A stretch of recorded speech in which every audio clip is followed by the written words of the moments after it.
Screen share हो रही है? जी sir.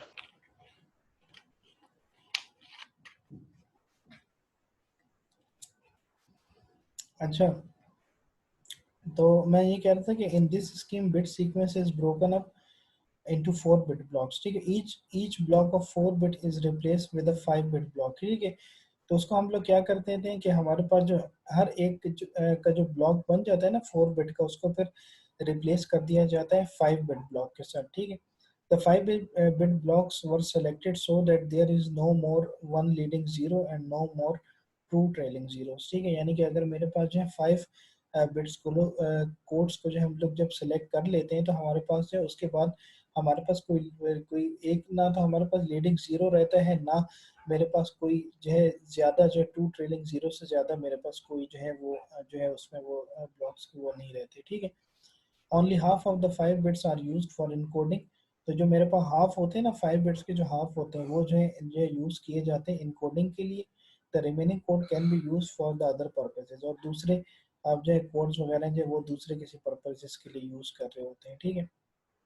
Thus, thus when the codes are strung together, there can be no more than 3 consecutive zeros, ठीक है। तो फिर वो जो कोड्स हमारे पास स्ट्रिंग एक साथ हमारे पास जब हो जाते हैं तो हमारे पास जो है कोई से 3 कंसेक्यूटिव जीरो जो है मेरे पास नहीं फिर रहते, ठीक है। तो इसी तरह हम लोग जो क्या करते हैं, इसी तरह हम जो ब्रेकिंग अप जो है अपने स्ट्रिंग्स को करते रहते हैं 4b बाय 5b। इसलिए हमारे पास जो यहाँ पे देखें इसको नाम दिया गया है कि 4b और 5b के पहले हम उसको जो 4b में जो है उसको जो है डिवाइड कर लेते हैं। आप इस तरह से ये कह लें कि ब्लॉक बना लेना, यानी कि 4 बिट की ब्लॉक्स बना लेना, 4 बिट फिर 4 बिट फिर 4 बिट, ठीक है।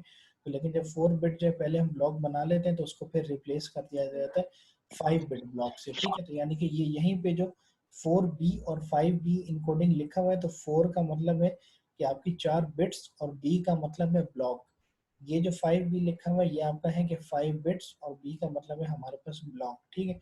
इस तरीके से हम जो है हम जो ब्रेकिंग अब जो स्ट्रिंग्स की कर लेते हैं, जीरोस की और वंस की, ठीक है।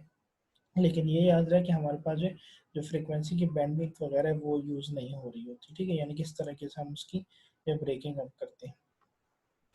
The string of bits after the replacement are transmitted using NRZI, ठीक है। जब हमारे पास जो है बिट्स की जो है रिप्लेसमेंट हो जाती है, ठीक है, स्ट्रिंग ऑफ बिट्स की जब रिप्लेसमेंट हमारे पास हो जाती है तो फिर उसको जो है उसको जो है ट्रांसमिट किया जाता है NRZI स्कीम के साथ, ठीक है। क्यों मैं NRZI स्कीम के साथ यूज़ करता हूँ, क्योंकि हमारे पास जो इन्वर्जन वाली जो टेक्निक है उसमें हमारे पास जीरो जो है वन हो जाता है और वो जो वन है मेरे पास वो जीरो हो जाता है। इस तरह से अप डाउन करके हमारे पास ट्रांसमिशन जो है कंटिन्यू रहती है। यहाँ पर जैसे कि ये जो लिखा हुआ है ना कि string of bits after the replacement, क्या मतलब होगी कि जब हमारे पास जो है पहले हमने 4 बिट का ब्लॉक बना लिया, उस 4 बिट ब्लॉक के बाद जो मेरे पास जो है रिप्लेसमेंट आएगी ना 5 बिट ब्लॉक के साथ, तो जब मैं उसकी जो रिप्लेसमेंट हो जाएगी 5 बिट ब्लॉक में, तो फिर उसके बाद जो है मैं उसको जो है ट्रांसमिट करूँगा, ठीक है, अपने सिग्नल के ऊपर, अपने ट्रांसमिशन के ऊपर ट्रांसमिट करूँगा, लेकिन किस टेक्निक के साथ, NRZI के साथ, ठीक है। यानी कि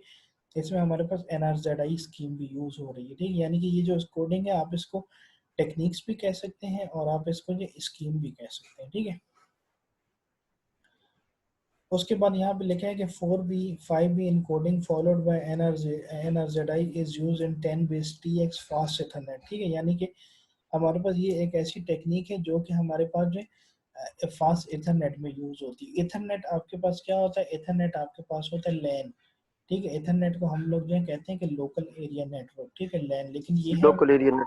लेकिन ये हमारे पास है फास्ट इथरनेट, ठीक है, फास्ट इथरनेट।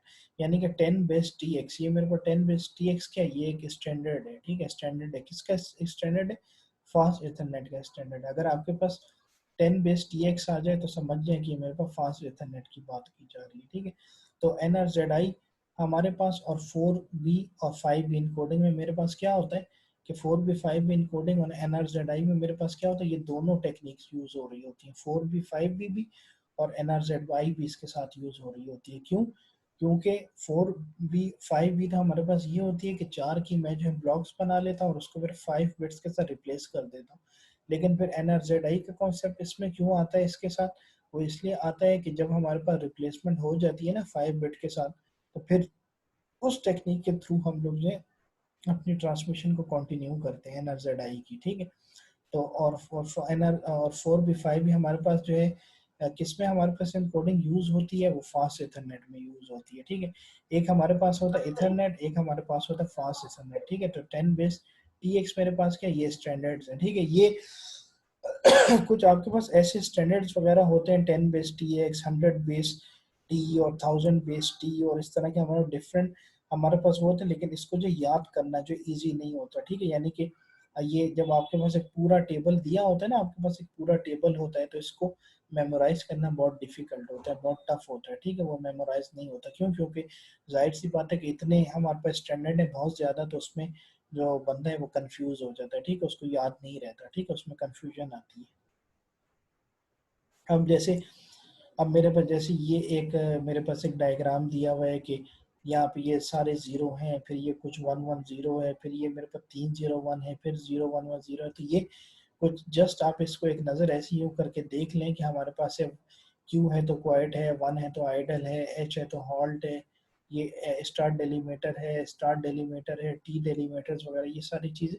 लेकिन ये जो ऐसे टेबल वगैरह होता है उसको याद करना जो है ज़रा सा नहीं बल्कि काफ़ी जो है डिफ़िकल्ट होता है, क्योंकि उसमें बंदा जो है वो कंफ्यूज हो रहा होता है, जो है मेमोराइज नहीं होता, क्यों? तो इसीलिए मेरे पास यहाँ पे जो ये स्टैंडर्ड्स वगैरह देखें डिफरेंट बताए गए हैं कि 10 बेस टी एक्स मेरे पास है, तो ये फास्ट इथरनेट का एक स्टैंडर्ड है, ठीक है। जो कि मेरे पास कौन सी टेक्निक यूज़ करती है, 4 बी बाई 5 बी। बस आपको इतना पता हो कि आपके पास 4 बी और 5 बी इनकोडिंग का जो स्टैंडर्ड है वो मेरे पास फास्ट इथरनेट स्टैंडर्ड की उसमें जो यूज़ हो रही होती है, ठीक है। अब यहाँ पे अगर यहाँ पे आ जाए, ये डायग्राम वगैरह यहाँ पे दिया हुआ है, ठीक है, कि हमारे पास जो है कॉन्टिन्यूसली ये बिट सीक्वेंस यहाँ पे आ रहा है, फिर इसको ये देखें पूरा एक सीक्वेंस आ रहा है 1 0 0 1, ठीक है। फिर ये मेरे पास ये 1 0 0 1 0 1 1 0 1 1 और फिर ये जीरो, ठीक है। टोटल मेरे पास कितने बिट्स हैं, 1 2 3 4 5 6 7 8 9 10 11 12, ठीक है, 12 है। तो हमने 4 बी 5 बी में क्या पढ़ा था कि हम जो 12 जो बिट्स हैं इसको हम चार चार ब्लॉक में डिफाइन करेंगे, डिवाइड करेंगे। चार ये हो गए, चार ये होंगे और फिर मेरे पास चार ये होंगे। अगर यहाँ पे से हम काउंट करते हैं कि फर्स्ट फोर, तो 1 0 0 1, यहाँ पे आए देखें 1 0 0 1, चार बिट बन गई, ठीक है। उसके बाद फिर इसके बाद यहाँ पे है 0 1 1 0, फिर यहाँ पे है 0 1 1 0, ठीक है। एंड सो ऑन हमारे पास कंटिन्यू रहता है। जस्ट हमारे पास एक एग्जांपल है हमारे पास के उसमें इस तरह हम चंक्स में उसको जो है वो डिवाइड कर देते हैं 4 बिट और इसकी स्कीम को। यहाँ भी आपके पास एक डायग्राम यहाँ पर शो हो रहा है कि हमारे पास जो है सेंडर है, हमारे पास भी है रिसीवर, ठीक है, कि जिसने जो ये डेटा जस्ट लेट से कि 1 0 1 0 ये जो सेंड हो रहा है, ठीक है। यहाँ पे 1 0 1 0 यहाँ पर आ रहा है हमारे पास, ठीक है। तो जो सेंडर यहाँ से सेंड करेगा वही हमारे पास जो है वो जो है हमारे पास रिसीवर एंड पे भी वही डेटा जो है हमारे पास रिसीव होगा, ठीक है। इसमें किसी किस्म का कोई चेंज वगैरह नहीं आएगा, ठीक है। लेकिन हमारे पास 4 बी बाई 5 बी में एक और टेक्निक यूज होती है जिसको मैं जो है NRZI भी कहता हूँ, इनकोडर है, ठीक है। अब आपको पता चल गया है कि क्यों यूज कर रहे होते हैं NRZI को। NRZI हमारे पास क्या है कि नॉन रिटर्न जीरो और इन्वर्टेड, ठीक है। कि जो कि हमारे पास जो है जब हमारे पास जितनी बिट्स वगैरह होती हैं उसको हम जब चार चार उसमें जो चंक्स में डिवाइड कर देते हैं, तो उसके बाद चार जो बिट्स है उसकी जो रिप्लेसमेंट में हमारे पास फिफ्थ बिट वो आ जाती है, ठीक है। तो उसको हम जो है वो फिफ्थ बिट में जैसे ही रिप्लेस हो जाता है तो NRZI जो है वो गो थ्रू करता है, कैरी करता है, ठीक है, कि हमारे पास जो उसमें चले जाओ, ठीक है, आगे फॉरवर्ड कर दो, ट्रांसमिशन जो है हो जाए। तो ये जो है मेरे पास यहाँ पे इनकोडिंग हो रही होती है, इनकोडिंग कहाँ पे होती है, इस जगह पे होती है, ठीक है। और डिकोडिंग हमारे पास क्या होती है, डिकोडिंग मेरे पास रिवर्स प्रोसेस होता है, किसका, इनकोडिंग का। मेरे पास एक रिवर्स प्रोसेस होता है जिसको हम जो है इनकोडिंग कहते हैं, और जब रिवर्स हम लोग कर लेते हैं प्रोसेस को तो वो मेरे पास डिकोडिंग हो जाता है। फॉर एग्जांपल अगर मेरे पास यहाँ से डेटा आया इस तरह यहाँ पर सेंड हुआ आ गया, तो इसी को मैं रिवर्स द प्रोसेस बना लेता हूँ, तो मेरे पास रिवर्स प्रोसेस क्या कहलाता है, डिकोडिंग कहलाता है, जिसको हम डिकोडर कहते हैं। यानी कि इनकोडिंग इनकोडर और डिकोडिंग जो है मेरे पास जो डिकोडर, ठीक है।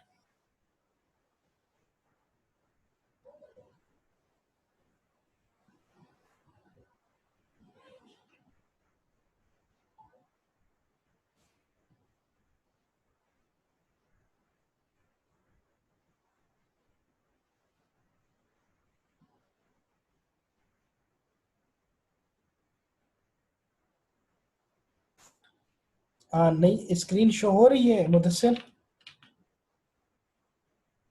Yes sir. यस सर, हो रही है शो। क्या टॉपिक आ रहा है? Multiplexing and modulation. ठीक है।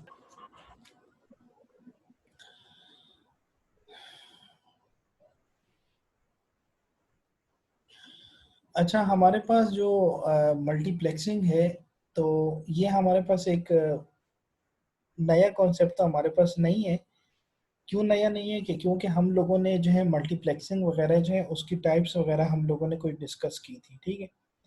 कि मल्टीप्लेक्सिंग में हमारे पास कौन कौन सी टाइप्स आ रही थी, कि जैसे कि मेरे पास जो है फ्रीक्वेंसी मॉड्यूलेशन जो है मल्टीप्लेक्सिंग थी, ठीक है, एफडीएम वगैरह। और ये हम लोगों ने, अगर याद हो तो हम लोगों ने प्रीवियस क्लासेस में पढ़ी थी कि हमारे पास जो है फ्रीक्वेंसी डिवीजन मल्टीप्लेक्सिंग थी, हमारे पास टाइम डिवीजन जो है वो थी, ठीक है। तो इस तरह की हमारे पास, खैर ये हमारे पास मल्टीप्लेक्सिंग, खैर हमारे पास क्या होता है, ठीक है, कि हमारे पास जो इसमें ये होता है कि हमारे पास जो है बहुत सारी लाइंस आ रही। पहले डायग्राम देख लें यहाँ पे, ये मेरे पास है मल्टीप्लेक्सिंग को हम मक्स के नाम पे भी वो करते हैं डिनोट, ठीक है। Mux mean multiplexing, demux means demultiplexing, ठीक है।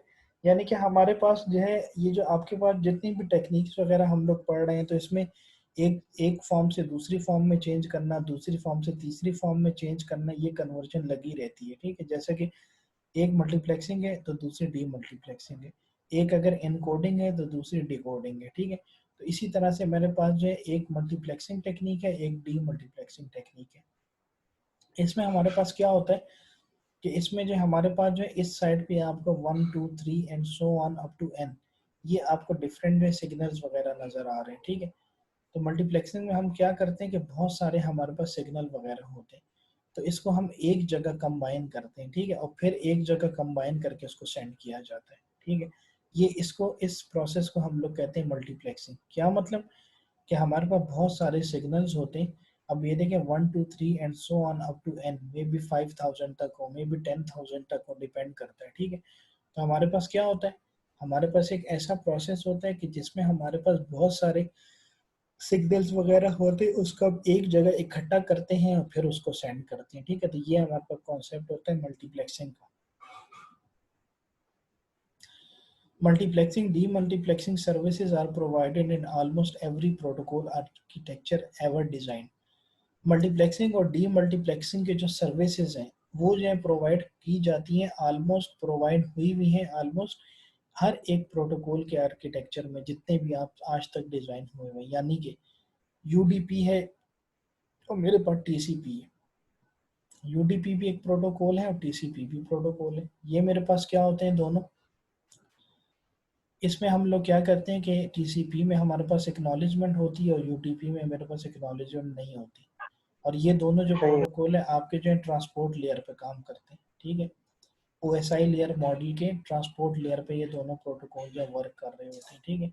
एक एक्नॉलेजमेंट देता है, दूसरा एक्नॉलेजमेंट नहीं देता। टीसीपी स्लो होता है, यूडीपी फास्ट होता है, ठीक है। तो ये जस्ट एक एग्जांपल यहाँ पे मैंने टीसीपी यूडीपी की ली हुई है, क्योंकि मल्टीप्लेक्सिंग और डीमल्टीप्लेक्सिंग सर्विसेज जो है हर एक प्रोटोकॉल के आर्किटेक्चर में आपको डिफाइन की जा रही है, बताई जा रही है, ठीक है। कि यानी कि अगर आपके पास कोई भी प्रोटोकॉल होगा तो उसमें मल्टीप्लेक्सिंग और डीमल्टीप्लेक्सिंग ज़रूर होगी, ठीक है, उसमें 100% इन्वॉल्व होगी, ठीक है। तो ये इसका एक छोटा सा कॉन्सेप्ट है, ठीक है। लेकिन मेन डेफिनेशन हमारे पास क्या है कि gathering data from multiple application processes of a sender, enveloping that data with the header and sending them as a whole to the intended receiver is called multiplexing। क्या मतलब हो गया कि यहाँ पर जो मैंने आपको डायग्राम में ये समझाया है कि मेरे को बहुत सारे सिग्नल्स हैं, यहाँ पे बहुत सारी एप्लीकेशंस हैं, बहुत सारी आपके पास सिग्नल्स है, इसको एक जगह इकट्ठा करो।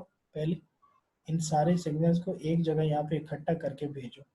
अब देखें यहाँ पे जो आपके पास फॉर एग्जांपल यहाँ पे ये 3 सिग्नल शो हो रहे हैं, यहाँ पे नीचे कुछ नहीं शो हो रहा, ठीक है। लेट्स से कि वी आर डिस्कसिंग 1 2 3, तो यहाँ पे जो ये 3 सिग्नल है ये एक जगह इकट्ठे हुए हैं यहाँ पे, ठीक है। यहाँ पे देखें सेपरेट शो नहीं हो रहा कि 1 अलग शो हो, 2 अलग शो हो, 3 अलग शो, नहीं।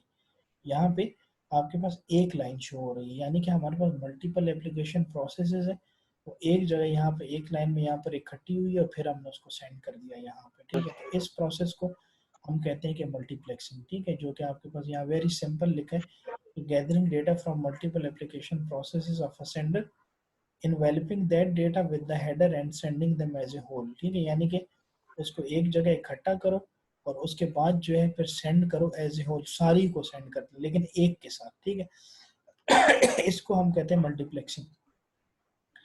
डीमल्टीप्लेक्सिंग मेरे पास क्या होता है कि demultiplexing receive segments at the receiver side to the correct app layer process is called is demultiplexing.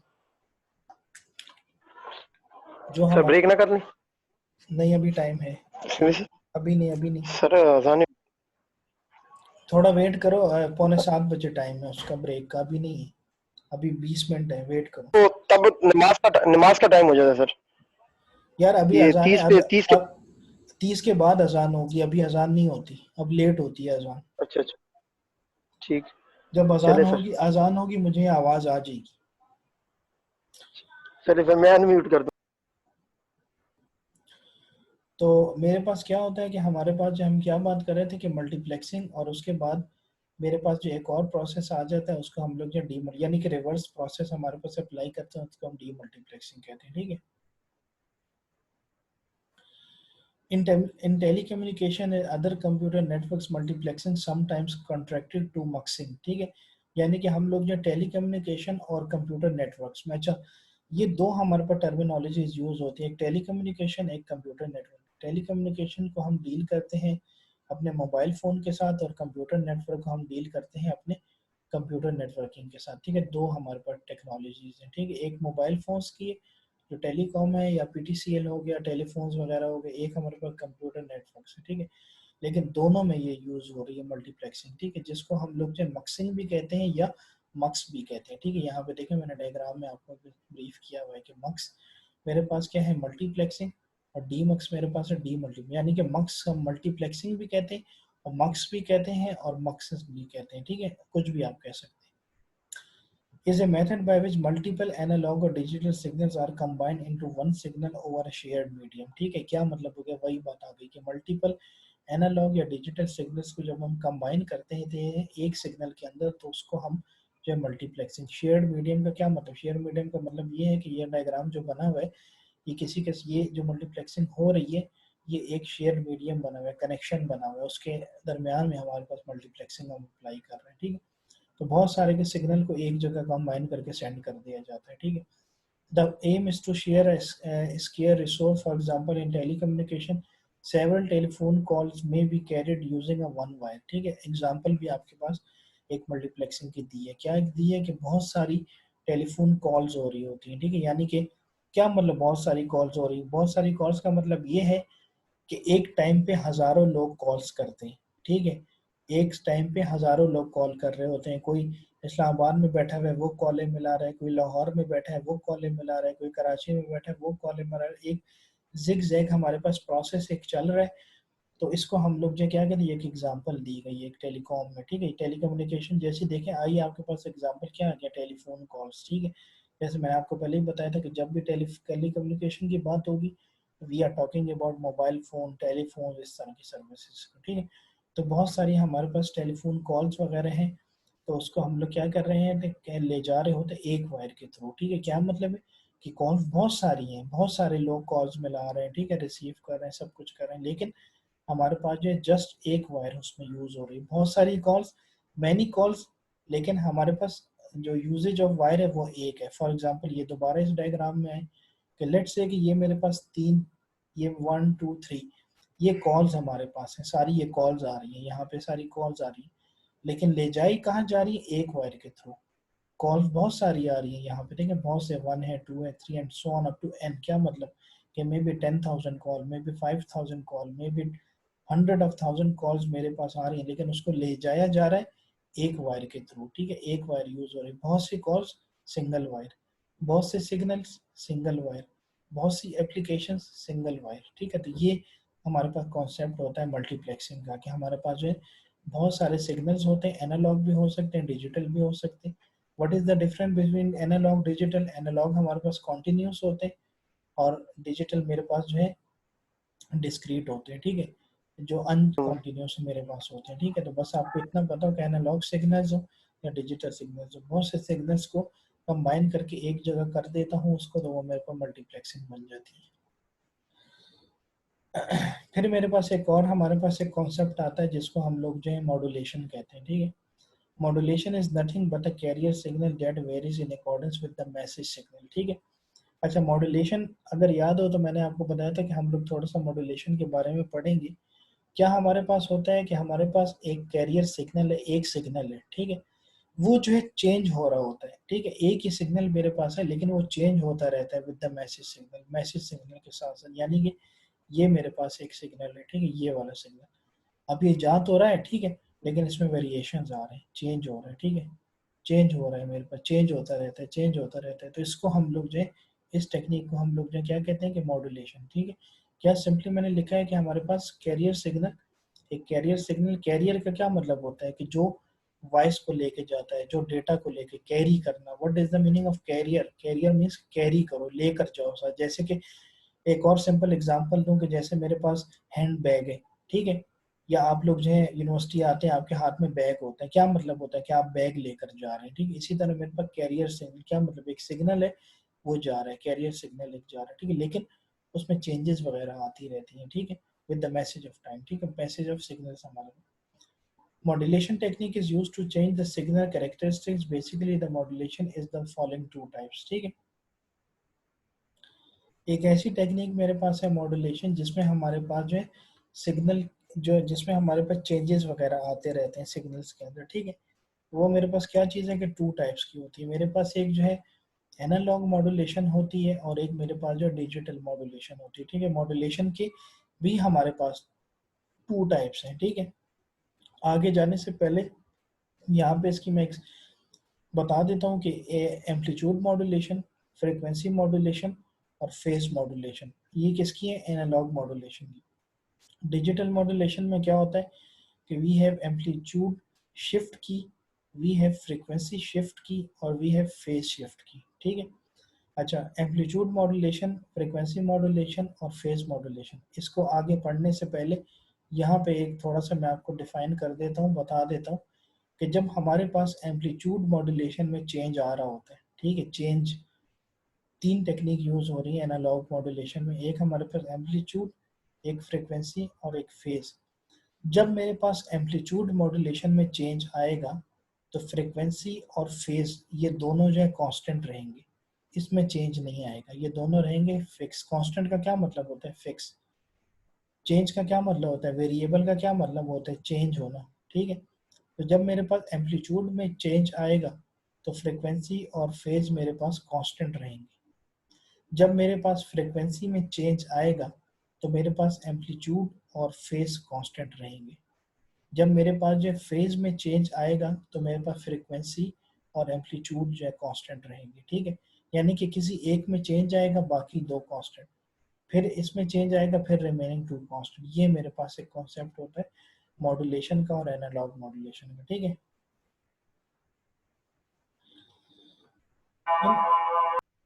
In analog modulation, analog signal sensorial wave is used as a carrier signal that modulates the message signal or data signals, ठीक है। General function sensorial waves is shown in the figure below, in which three parameters can be altered to get modulation. They are amplitude, frequency, phase and so on, ठीक। यहाँ पे अगर मैंने देखें, मैंने जो यहाँ पे एक डायग्राम लिया हुआ, ये सी कॉस है 2 पाई एफ सी टी और प्लस मेरे पास ये फेज है, ठीक है। ये मेरे पास क्या है कि ए मेरे पास है एम्पलीट्यूड, ये मेरे पास है एफ, मेरे यहाँ पे फ्रीक्वेंसी को यूज किया, 2 pi F C T frequency use हो रही है और फेज मेरे पास एक यूज हो रहा है, ठीक है, यहाँ पे, ठीक है। तो फ्रीक्वेंसी हमारे पास इक्वल है rate of change of angle, ठीक है, यानी कि चेंज ऑफ एंगल, यानी कि अगर फॉर एग्जांपल मैं इसमें चेंज लेकर आता हूँ एम्पलीट्यूड में, तो मेरे पास फ्रीक्वेंसी और फेज चेंज नहीं होंगे, ये मेरे पास फिक्स रहेंगे, कांस्टेंट रहेंगे। अगर मैं फ्रीक्वेंसी में चेंज करता हूँ, कोई चेंजेस वगैरह आ रही हैं, तो मेरे पास फेज कांस्टेंट रहेगा और मेरे पास एम्पलीट्यूड भी कांस्टेंट रहेगा। अगर मैं फेज में किसी किस्म का चेंज करता हूँ तो फ्रीक्वेंसी कांस्टेंट रहेगी और एम्पलीट्यूड कांस्टेंट रहेगा। यहाँ पे अगर आप यहाँ पे आए, जस्ट यहाँ पे देख लें, यहाँ पे क्लियरली लिखा है कि यहाँ पे इधर ये तो 20th सेंचुरी वगैरह लिखा हुआ है, इसको छोड़ें, यहाँ पे देखें। In this modulation, the amplitude of carrier frequency varies in accordance with the message signal, and other factors like phase and frequency remain constant. समझ आ गई क्या मतलब हुआ? कि अगर मेरे पास एम्पलीट्यूड मॉड्यूलेशन की मैं बात कर रहा हूँ, चेंज जो है एम्पलीट्यूड मॉड्यूलेशन में आएगा, लेकिन जो बाकी की जो दो हैं, एक मेरे पास है फ्रीक्वेंसी और एक मेरे पास है फेज, ये दोनों जो कांस्टेंट रहेंगे, इसमें कोई चेंज नहीं आएगा। ठीक है, तो ये मेरे पास कांस्टेंट होता है एम्पलीट्यूड मॉड्यूलेशन का। ठीक है, इसी तरह अगर मैं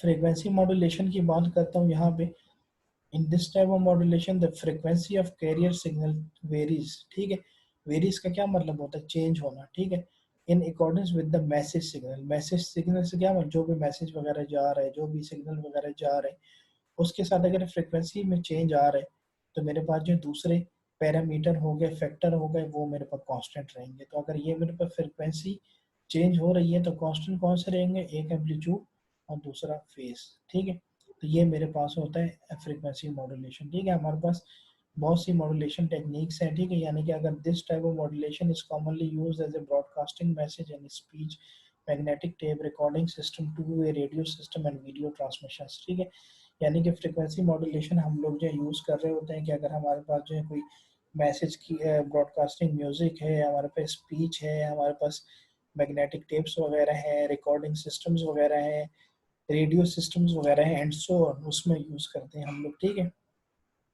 फेज मॉड्यूलेशन लास्ट हमारे पास है मॉड्यूलेशन टेक्निक के साथ। तो हमारे पास इस मॉड्यूलेशन टेक्निक में क्या होता है कि हमारे पास एक जो है फेज में अगर चेंज आ रहा है, जिस जो नाम आप जो है लिखेंगे, फेज लिखेंगे तो उसमें ही चेंज आएगा, बाकी कांस्टेंट। अगर एम्पलीट्यूड लिखेंगे, एम्पलीट्यूड में चेंज आएगा, बाकी कांस्टेंट। यहाँ पे है फेज, तो फेज मॉड्यूलेशन में क्या होता है कि हमारे पास जो है फेज में हमारे पास ये जो है चेंज रहेगा, इसमें चेंजेस आते रहेंगे विद द मैसेज सिग्नल के साथ साथ, और दो चीज़ें कांस्टेंट रहेंगी। एक मेरे पास जो है फ्रीक्वेंसी कांस्टेंट रहेगी और दूसरे मेरे पास एम्पलीट्यूड कांस्टेंट रहेगा। ठीक है,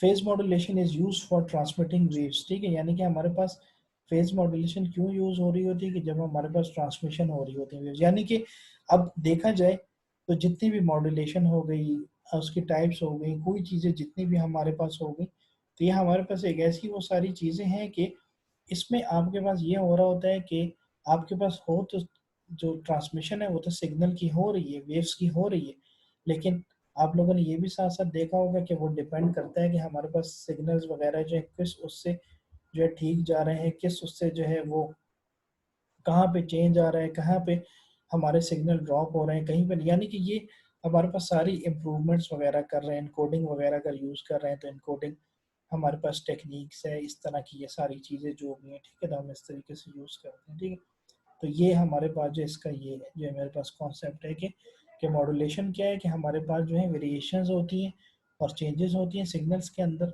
और फिर उसमें हमारे पास उसकी टाइप्स कौन कौन सी आ जाती हैं मॉड्यूलेशन में, कि we have frequency modulation, we have amplitude modulation and we have phase modulation. ठीक है, कि अगर कोई एक जो है हम यूज़ करते हैं, ये एम्पलीट्यूड मॉड्यूलेशन की बात कर रहा हूँ, तो एम्पलीट्यूड मॉड्यूलेशन में चेंजेस आते रहेंगे और फ्रीक्वेंसी और फेज कांस्टेंट रहेगी। फ्रीक्वेंसी मॉड्यूलेशन की बात कर रहा हूँ, तो फ्रीक्वेंसी मॉड्यूलेशन में मेरे पास जो है इसमें वेरीज होते रहेंगे, चेंज होता रहेगा, और लेकिन मेरे पास कांस्टेंट क्या होगा, फेज और एम्पलीट्यूड।